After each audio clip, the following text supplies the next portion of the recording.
প্রায়ই আমাকে একটা কথা শুনতে হয় যে আমি তেল মারতে পারি না, আমি তেল মারতে জানি না। যদিও বর্তমান সময় তেল না মারা জানলে অনেক অসুবিধায় পড়তে হয়, তবে আজকে আমি শেখাবো কীভাবে তেল মারতে হয়। আমি আগে থেকেই একটা সরিষার তেল ম্যানেজ করে রাখছি।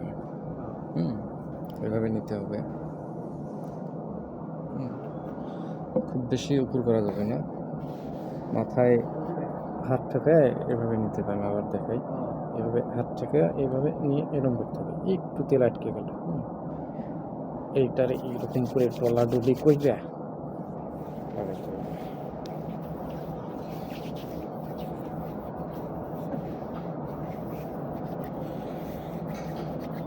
আরেকটু নেই,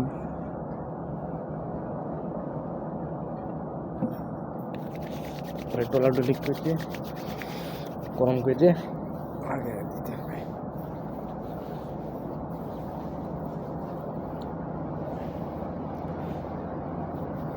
শীতের দিনে তেল মারার অনেক মজা। তেল মারলে মন ভালো থাকে, শরীর ভালো থাকে, স্বাস্থ্য ভালো থাকে। তেলের কোনো বিকল্প নেই। মুখে দেওয়া যাবে না, তেল মারার লিমিট আছে। সব জায়গাতে তেল মারতে নেই। কিছু কিছু জায়গাতে তেল মারলে এতে বিপরীত হতে পারে। আমি খুব কমই তেল মারি, জাস্ট হাতেই দেই। আজকে বোঝানোর জন্য একটু গায়েও দিলাম, শীতের দিন। তো আপনারা যারা তেল মারতে পারেন না, তাদের জন্য আজকের এই ভিডিওটি ছিল। তেল মারা শেষে অবশ্যই সিপির মুখ আটকায় রাখবেন। সিপির মুখটা আটকায় রাখবেন তেল মারা শেষে, পর বাকিটা দেখা যাবে।